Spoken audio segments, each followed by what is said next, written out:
So hello everyone and good evening सभी को।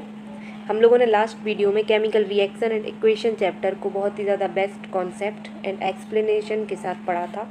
तो आज हम देखेंगे जो आपकी टेक्स्ट बुक है यानी एनसीईआरटी की जो बुक है आपकी 10th क्लास की, उसमें जितने भी क्वेश्चंस आपके एक्सरसाइज में दिए हुए हैं और चैप्टर के बीच में दिए हुए हैं, आज हम वो बेस्ट सॉल्यूशन के साथ उसको कवर करेंगे। ठीक है, तो आप कॉपी पेन लेकर बैठ जाइएगा और कॉन्सेप्ट को धीरे धीरे समझते चलिएगा। ठीक है, तो यहाँ पर सबसे पहला क्वेश्चन लिखा है why should a magnesium ribbon be clean before burning in the air. तो जो मैग्नीशियम रिबन है उसको जलाने से पहले उसको क्लीन क्यों किया जाता है। तो हमने एक एक्सपेरिमेंट पढ़ रखा है, हमारे में एक्टिविटी है चैप्टर में, कि मैग्नीशियम रिबन को जब हम बर्न करते हैं तो वो वाइट पाउडर में कन्वर्ट हो जाती है।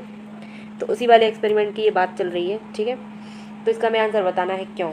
तो इसका आंसर क्या हो जाएगा, देखो, magnesium is very reactive metal. Magnesium क्या है, एक बहुत ज़्यादा रिएक्टिव मेटल है। ठीक है, रिएक्टिव का मतलब समझते हैं जो बहुत जल्दी रिएक्ट कर जाए किसी भी चीज़ से, समझ। ठीक है, so when stored it react with oxygen. जब इसको स्टोर किया जाता है मतलब कहीं पर भी स्टोर करके रखा जाता है तो क्या होता है, उसमें एक लेयर बन जाती है काई की, मैग्नीशियम ऑक्साइड की। उसकी सरफेस पर एक मैग्नीशियम ऑक्साइड की लेयर बन जाती है। ठीक, तो ये जो लेयर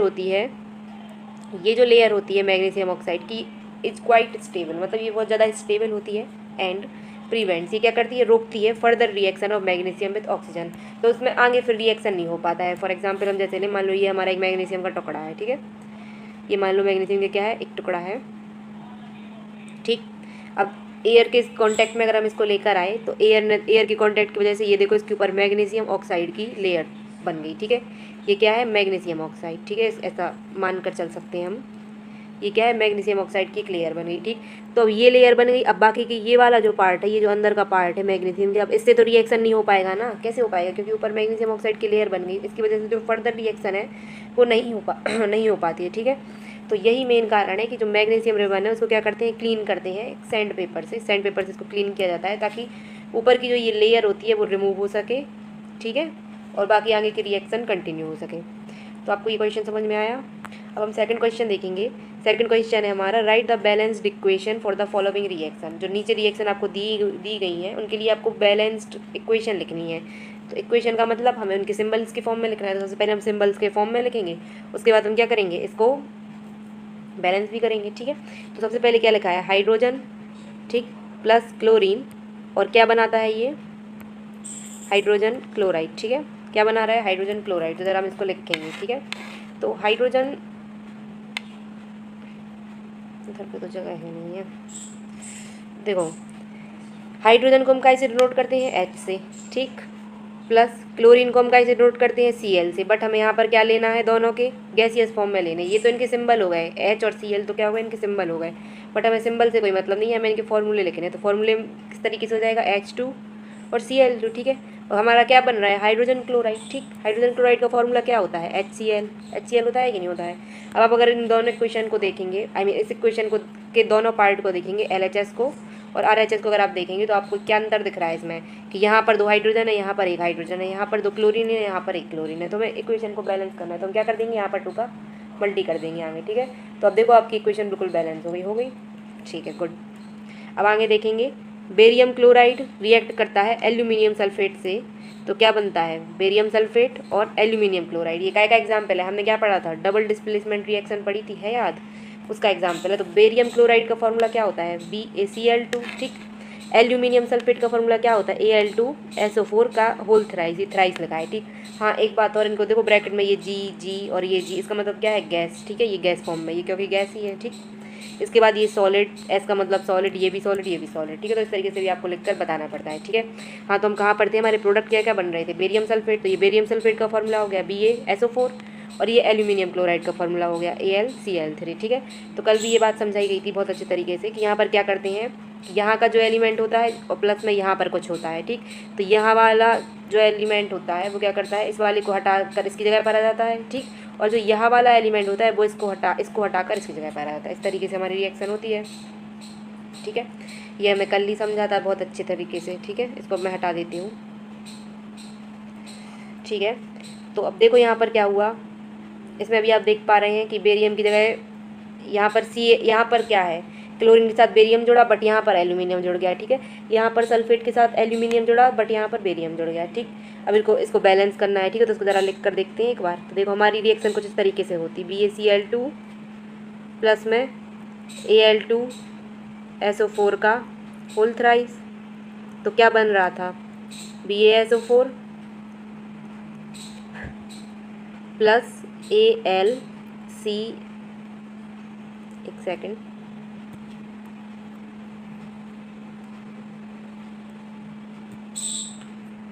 AlCl3, ठीक है। अब जरा हम इस रिएक्शन को देखेंगे तो देखो इस साइड एक बेरियम है, इस साइड एक बेरियम है, बिल्कुल परफेक्ट है, कुछ ज़रूरत नहीं है, ठीक। अब अगर हम क्लोरीन की बात करें तो यहाँ पर 2 क्लोरीन है, यहाँ पर 3 क्लोरीन है, तो इनको कैसे बराबर किया जाए, है ना। तो यहाँ पर अगर हम 3 का मल्टी कर देंगे तो कितने क्लोरीन हो गए, 6 क्लोरीन हो गए। और यहाँ पर हम 2 का मल्टी कर देंगे तो कितने क्लोरीन हो गए, 6 क्लोरीन हो गए। यहाँ पर भी देखो 3 × 2 और 3 × 2 6 हो गए।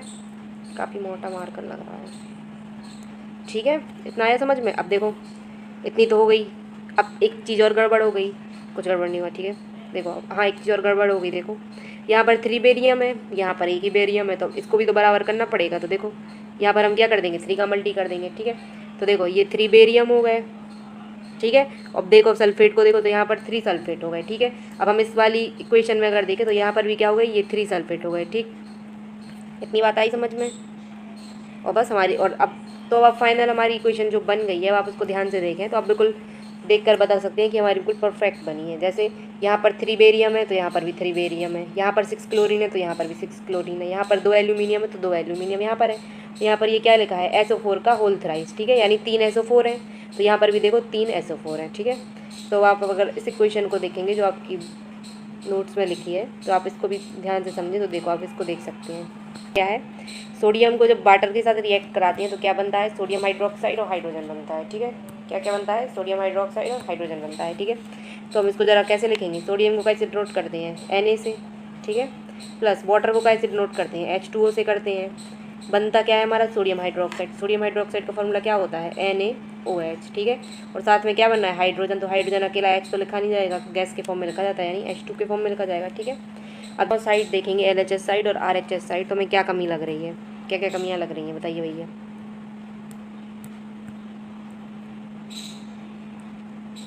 देखो अब हम दोनों साइड अगर ध्यान से देखें तो यहाँ पर एक सोडियम है, यहाँ पर एक सोडियम है, कोई कमी नहीं, बिल्कुल परफेक्ट है, ठीक है। बट अगर हम यहाँ पर देखें तो 2 हाइड्रोजन और यहाँ पर देखो 2 और 3 हाइड्रोजन है, ठीक है। तो हमें इस साइड भी 3 चाहिए, तो हम क्या कर देंगे, हमेशा कम वाले नंबर से ही मल्टी करते हैं सबसे पहले, ठीक है। सबसे छोटी नंबर क्या होगी, वो 2 होगी, ठीक। अब यहाँ पर 4 हाइड्रोजन हो गए, अब हमें इधर पर भी तो 4 हाइड्रोजन चाहिए और यहाँ पर 2 ऑक्सीजन हो गए, ठीक। तो हम क्या करेंगे, यहाँ पर 2 का मल्टी कर देंगे, ठीक है, ठीक है। यहाँ पर क्या करेंगे, 2 का मल्टी कर देंगे, ये हमने 2 का मल्टी कर दिया यहाँ पर, ठीक। तो क्या हो गए, 2 ऑक्सीजन हो गए, ठीक है, 4 हाइड्रोजन हो गए। अब क्या बचे, 2 सोडियम इधर पे है तो 2 का मल्टी हम यहाँ पर भी कर देंगे, ठीक। तो हमारी रिएक्शन कुछ इस तरीके से दिखने लगेगी, 2Na + 2H2O और क्या बन रहा है, 2NaOH और H2, ठीक। थर्ड क्वेश्चन है इसके बाद। थर्ड क्वेश्चन में आपका क्या है, write a balanced chemical equation with state symbol for the following reaction. सबसे पहला है solution of barium chloride and sodium sulphate in water react to give insoluble barium sulphate and solution of sodium chloride. देखो क्या बोला है, इनने chemical equation बनाने को बोला है अपन को और इन्हें लैंग्वेज लिख कर दी है। सबसे पहले क्या लिखा है कि बेरियम क्लोराइड के सॉल्यूशन को हमें लेना है और उसमें सोडियम सल्फेट की रिएक्शन करानी है, ठीक है। और हमें क्या प्राप्त होना चाहिए, इनसॉल्यूबल बेरियम सल्फेट प्राप्त होना चाहिए और सॉल्यूशन किसका, सोडियम क्लोराइड का, ठीक है। तो देखो ये हमारा बेरियम क्लोराइड का फॉर्मूला होता है, ये हमारा सोडियम सल्फेट का होता है। देखो ये क्या है, डबल डिस्प्लेसमेंट रिएक्शन है जिसमें बेरियम सोडियम को किक मारेगा, यहाँ पर जुड़ जाएगा। और यहाँ हम बोल सकते हैं कि सोडियम बेरियम को किक मारेगा, वो यहाँ पर जुड़ जाएगा, ठीक है। तो ये क्या बन गई, ये आपका फॉर्म हो गया, ठीक। ये क्या है, आपकी डबल डिस्प्लेसमेंट रिएक्शन है, डबल डिस्प्लेसमेंट रिएक्शन DDR, ठीक है। अगला आपका क्या लिखा है, नेक्स्ट देखेंगे, sodium hydroxide solution in water react with hydrochloric acid. जो सोडियम हाइड्रोक्साइड का जो सॉल्यूशन है वो कैसे रिएक्ट करता है, हाइड्रोक्लोरिक एसिड से करता है, क्या बनाने के लिए, to produce sodium chloride solution, sodium chloride solution बनाने के लिए, ठीक है। तो हमें सबसे पहले क्या लेना है, हम लेंगे सोडियम हाइड्रोक्साइड। देखो ये हो गया सोडियम हाइड्रोक्साइड। आपको सबसे मेन बात है, आपको फॉर्मूले आने चाहिए। यदि आपको फॉर्मूले आते हैं तो आप बहुत बेहतर तरीके से रिएक्शन खुद से सॉल्व कर सकते हैं और आप बैलेंस भी कर सकते हैं, ठीक है। तो इसकी रिएक्शन हमें कैसे करानी है, हाइड्रोक्लोरिक एसिड से करानी है। आपका हाइड्रोक्लोरिक एसिड हो गया, ठीक है। तो वैसे ये भी क्या है, एक प्रकार से इसको भी डबल डिस्प्लेसमेंट रिएक्शन, वैसे हाँ ये आपकी कहलाती है न्यूट्रलाइजेशन रिएक्शन, ठीक है। वेल ये आपके सिलेबस में नहीं है बट आपने इसका नाम तो ज़रूर सुना होगा, न्यूट्रलाइजेशन रिएक्शन। क्योंकि हमेशा याद रखना कि जब भी एक एसिड और बेस की रिएक्शन होती है, एसिड और बेस की रिएक्शन होती है, तो हमेशा क्या बनता है, एक सॉल्ट बनता है और सॉल्ट के साथ हमेशा वाटर बनता है। तो अब इसमें देख सकते हैं कि OH है, OH का मतलब क्या हो गया, बेस हो गया, OH का मतलब क्या हो गया, बेस हो गया। H मतलब HCl क्या है, एसिड है अपने आप में, तो एसिड और बेस की रिएक्शन होगी तो हमेशा सॉल्ट बनेगा। तो ये आपका सॉल्ट है, ये आपका वाटर है, ठीक है। तो ये आपसे इनडायरेक्टली न्यूट्रलाइजेशन रिएक्शन पूछी गई थी, बट आपके सिलेबस में ऐसा कुछ नेम नहीं दिया गया है, तो इसको नहीं पढ़ाया गया है, समझ गए। क्वेश्चन 4 है, solution of substance x is use for white washing, ठीक है। एक एक्स नाम के सब्सटेंस का सॉल्यूशन है जिसको वाइट वॉशिंग मतलब पुताई करने के लिए यूज़ किया जाता है, ठीक है। तो हमें क्या बताना है, उस सब्सटेंस का नेम बताना है, उसका फॉर्मूला बताना है और उसकी रिएक्शन बतानी है वाटर के साथ, ठीक है। तो अब काय से होती है भैया पुताई, तो काय से होती है, कैल्शियम ऑक्साइड से होती है, ठीक है। इसका केमिकल फॉर्मूला क्या होता है, CaO, ठीक है। और जब कैल्शियम ऑक्साइड की रिएक्शन हम वाटर से करते हैं तो क्या बन जाता है, कैल्शियम हाइड्रोक्साइड, यानी इसका फॉर्मूला क्या हो जाएगा, CaOH का होल ट्वाइस हो जाएगा, ठीक है। कल एक एग्जाम्पल, कल पढ़ाते समय एक एग्जाम्पल बताया गया था आपको कि एक्सोथर्मिक रिएक्शन में, ये कौन सी रिएक्शन है, एक एक्सोथर्मिक रिएक्शन, ठीक है। एक्सोथर्मिक रिएक्शन में एक एग्जाम्पल बताया गया था कि जब भी आप जैसे कलई होती है पेंट करते समय, पहले कलई से पेंट किया जाता है, ठीक है। तो बेसिकली जो वो कलई को पानी में डाला जाता है तो उससे क्या होती है, बबल्स निकलने लगते हैं, गर्म हो जाता है पानी, तो ये क्या है, एक एक्सोथर्मिक। तो इसी की बात यहाँ पर ये चल रही है, ठीक है। अच्छा इन्होंने कर भी बताइए, देखो ये रिएक्शन है, ये कैल्शियम ऑक्साइड है, उसकी रिएक्शन वाटर से कराई तो क्या बन गया, कैल्शियम हाइड्रोक्साइड, ठीक है। ये एक क्वेश्चन सॉल्यूशन हमको मिलेगा, ठीक है। फिफ्थ क्वेश्चन क्या है, why is the amount of gas collected in one of the test tube in activity 1.7 double of the amount collected in the other. अच्छा ये जो एक्टिविटी हमने देखी है, ये जो एक्टिविटी है इसमें क्या होता है कि जो गैस की अमाउंट है जो कलेक्ट होती है एक टेस्ट ट्यूब में, वो दूसरे वाली से ज़्यादा क्या होती है, ठीक है। डबल मतलब सीधा डबल क्यों होती है, तो water contains 2 part hydrogen, water में क्या होता है, 2 पार्ट हाइड्रोजन होता है, 1 पार्ट ऑक्सीजन होता है, ठीक है। तो इसी वजह से the amount of hydrogen and oxygen produce during electrolysis of water is in a 2:1 ratio, ठीक है। देखो सीधी पॉइंट की बात बताऊँगा, जब भी हम वाटर का इलेक्ट्रोलिसिस कराते हैं, हमने ऊपर एक रिएक्शन पढ़ रखी है 2H2O को, जब भी हम इलेक्ट्रोलिसिस कराते हैं इस तरीके से, इलेक्ट्रोलिसिस हमने कल 3 टाइप की रिएक्शंस पढ़ी थी, इलेक्ट्रोलिसिस, फोटोलिसिस एंड थर्मोलिटिक, ठीक है। थर्मोलिटिक क्या बोलते हैं, डिकम्पोजिशन, ठीक है। जिसमें थर्मोलिटिक में आपकी हीट यूज़ होती है, इलेक्ट्रिक वाले में इलेक्ट्रिसिटी एंड फोटो वाले में सनलाइट यूज़ होती है, ठीक है। तो इसमें आपकी बेसिकली क्या होगी, इलेक्ट्रिसिटी यूज़ होगी। तो देखो क्या होता है कि जब भी हम इसका H2O को जब हम ब्रेक डाउन करते हैं तो क्या होता है, ये वाटर में और ऑक्सीजन में ये ब्रेक हो जाता है, ठीक है। तो इसमें ये पूछा है कि एक टेस्ट ट्यूब में तो वाटर इकट्ठा होगा, एक टेस्ट ट्यूब में ऑक्सीजन इकट्ठा होगा, ठीक है। तो इसमें ये पूछा है कि एक टेस्ट ट्यूब में ज़्यादा और एक टेस्ट ट्यूब में कम क्यों, क्योंकि हाइड्रोजन भी अपने आप में गैस होती है, ऑक्सीजन भी अपने आप में गैस होती है, ठीक है। तो ये पूछा है कि एक में ज़्यादा होती है एक में कम होती है, तो ऐसा क्यों होता है, ठीक है। इसलिए होता है क्योंकि वाटर का हमारा फॉर्मूला क्या होता है, 2H2। अब आप यहाँ पर कायदे से देख पा रहे हैं कि 2H2O, अब मैं इस पर ही लिख कर बता देती हूँ, सॉरी। जैसे 2H2O है, जब ये ब्रेक होगा तो यहाँ पर क्या बनेगा, 2H2 बनेगा प्लस O2 बनेगा, ठीक है। क्योंकि अगर हम इसको बैलेंस करेंगे तो आप देखो ये कितने हैं, 4 हाइड्रोजन है तो ये 4 हाइड्रोजन है, ये 2 ऑक्सीजन है तो ये 2 ऑक्सीजन है, ठीक है। तो अब बेसिकली आप देख पा रहे हैं कि हाइड्रोजन ज़्यादा है, तो बस इसीलिए एक टेस्ट ट्यूब में ज़्यादा हाइड्रोजन होता है, आई मीन ज़्यादा गैस होती है, ठीक है।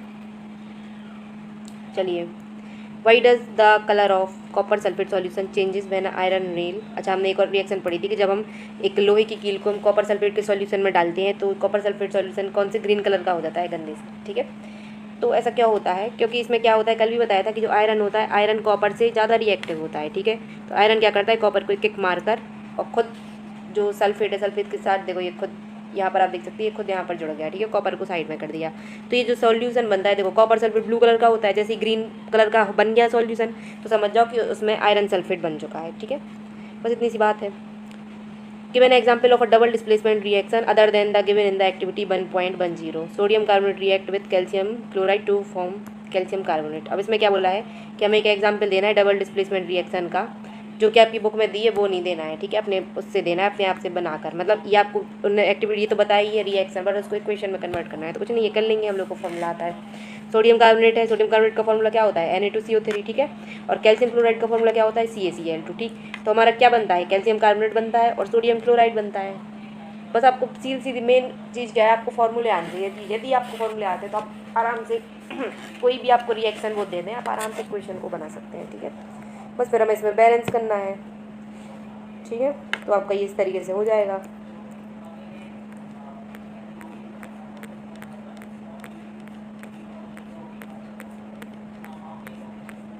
तो आई होप आपको ये वीडियो पसंद आई होगी। आगे के क्वेश्चन हम नेक्स्ट वीडियो में देखेंगे। तो देखने के लिए बहुत बहुत बहुत धन्यवाद। आप लाइक्स भी कर लीजिए और अगले वीडियो के लिए आप सब्सक्राइब भी कर लीजिए।